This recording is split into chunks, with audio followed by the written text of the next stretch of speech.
पाकिस्तान के मायानाज radio announcer, news caster और सदाकार अजहर लोधी ने सीनियर सहाफी मतीउल्लाह जान से बात करते हुए ये इंकशाफ किया है कि लियाकत अली खान को जब गोली लगी तो उस वक्त अजहर लोधी कंपनी बाग, जिसे बाद अज़ां लियाकत बाग का नाम दिया गया, में मौजूद थे।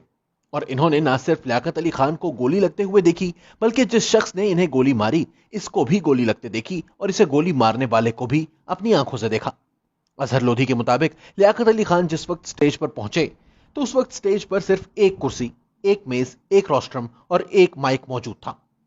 स्टेज इस तरह से बनाया गया था कि कोई और शख्स तकरीर के दौरान इस स्टेज पर मौजूद ना हो। लियाकत अली खान उस वक्त स्टेज पर बिल्कुल तन्हा थे और सैयद अकबर यानी इनका कातिल स्टेज के बिल्कुल सामने बैठा था। अजहर लोधी बताते हैं कि वो उनसे महज 3 गज के फासले पर था। बकौल अजहर लोधी के सैयद अकबर कुछ खा भी रहा था। जब लियाकत अली खान स्टेज पर आए तो अभी उन्होंने महज बरादराने मिल्लत ही कहा था कि सैयद अकबर ने इनको गोली मार दी। लोगों ने तालियां बजाईं। उन्हें लगा था कि शायद वजीर आजम के इस्तकबाल के लिए पटाखे छोड़े जा रहे हैं, लेकिन फिर अचानक गोलियां चलने लगी। बाग में भगदड़ मच गई।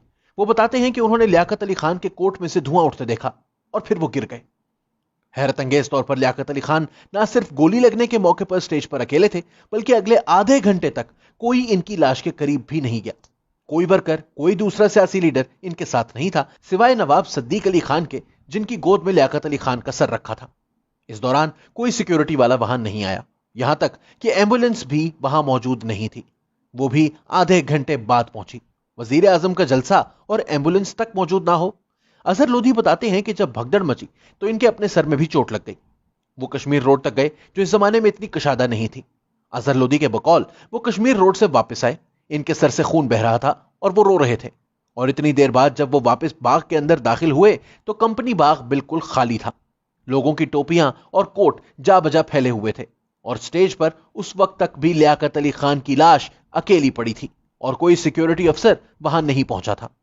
अजहर लोधी बताते हैं कि उस मौके पर उन्होंने सैयद अकबर की लाश को भी देखा, जो वहीं पड़ी थी। उन्होंने इसको गोली लगते हुए भी देखा था। अजहर लोधी बताते हैं कि जब लियाकत अली खान को गोली लग गई तो कुछ पीछे से एक शख्स ने, जो सादे कपड़ों में मलबूस था लेकिन मुझे सरकारी अफसर ही लगता था, ने सैयद अकबर को भी गोली मार दी। इनके मुताबिक लियाकत अली खान के कत्ल के पीछे कौन था ये तो उन्हें नहीं पता, लेकिन यकीनन ये एक साजिश थी जिसके तफ्तीशकार तक को हादसाती मौत ने आ लिया था। याद रहे कि स्पेशल ब्रांच के सरबराह एतजाजुद्दीन, जो कि इस केस के तफ्तीशकार थे, जहाज हादसे में उस वक्त हलाक हो गए थे जब वो रावलपिंडी से कराची उस वक्त के वजीर आजम ख्वाजा नाजिमुद्दीन से मिलने जा रहे थे और इनके पास केस के हवाले से अहम दस्तावेजात भी मौजूद थी। ये जहाज जेहलम के करीब अचानक फन्नी खराबी पैदा होने से लगने वाली आग के बायस गिरकर तबाह हो गया था और इसमें मौजूद तमाम मुसाफिर और इनका सामान जलकर राख हो गए थे। किताब गए दिनों के सूरज में फॉरेन ऑफिस के एक जूनियर ऑफिसर, जो कि राना लियाकत अली के साथ रोम में सफारत खाने में 3rd सेक्रेटरी थे, ने बताया कि बेगम राना लियाकत अली खान उन दिनों रोम में पाकिस्तान की सफीर थी।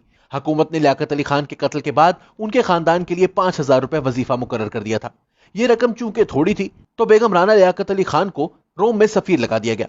किताब के मुताबिक बेगम राना लियाकत अली खान कहती हैं कि एक रोज कत्ल केस की तफ्तीश करने वाले एतजाजुद्दीन, उस वक्त के आईजी स्पेशल ब्रांच, कराची मेरे घर आए।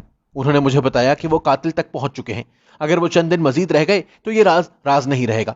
मैंने उनसे तफसीलात पूछी तो उन्होंने बताया कि सैयद अकबर, जो कि लियाकत अली खान का कातिल था, इसको 15 अक्टूबर को एक CID का एहलकार एबटाबाद से रावलपिंडी लाया था।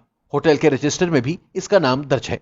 इसको इस काम के 15,000 रुपए दिए गए थे। 10,000 इसके घर और 3,000 इसकी जेब से बरामद हुए हैं, जबकि बाकी 2,000 का अब तक सुराख नहीं लगाया जा सका। वो और इसका बेटा सबसे पहले पंडाल में दाखिल हुए और पहली कतार में स्टेज के बिल्कुल सामने जाकर बैठ गए। उस वक्त इस सारे पंडाल को पुलिस और CID के एहलकारों ने घेर रखा था। फिर इस मशकूक हरकत पर इससे पूछ पड़ताल क्यों नहीं की गई? जलसा शुरू होने से पहले जब सारे पंडाल की तलाशी ली गई तो पुलिस ने इसकी जेब से पिस्तौल बरामद क्यों नहीं किया? लियाकत अली खान के कत्ल के बाद जब सैयद अकबर के करीब बैठे कसाब ने इसे दबोच लिया तो फिर शाह मोहम्मद ASI ने इसे गिरफ्तार करने के बजाय कत्ल क्यों किया? मुश्ताक गुरमानी रावलपिंडी में होने के बावजूद वजीर आजम के जलसे में शरीक क्यों नहीं हुए? गुलाम मोहम्मद ने गवर्नर जनरल बनते ही IG पंजाब कुर्बान अली खान को गवर्नर बलूचिस्तान क्यों बना दिया? और फिर मौत हर वक्त साए की तरह मेरा पीछा क्यों करती रहती है? रोज रोड पर मेरी गाड़ी का एक्सीडेंट क्यों हो जाता है? सारे सवालों के जवाब हैं। बस मुझे एक सबूत की तलाश है जो चंद रोज तक हो जाएगा। इसके बाद मैं अपनी रिपोर्ट आला हुकाम की बजाय अखबारात को पेश करूंगा ताकि मुजरिमों को सजा मिलने से कबल ही रिपोर्ट तारीख का हिस्सा बन जाए। اعتزاز الدین سے اس ملاقات کے بعد میرے خدشات حقیقت کا روپ دھارنے لگے. مجھے اپنے خاوند کے قاتلوں کا یقین ہو گیا اور میں بڑی شدت سے اعتزاز الدین کی رپورٹ کا انتظار کرنے لگی.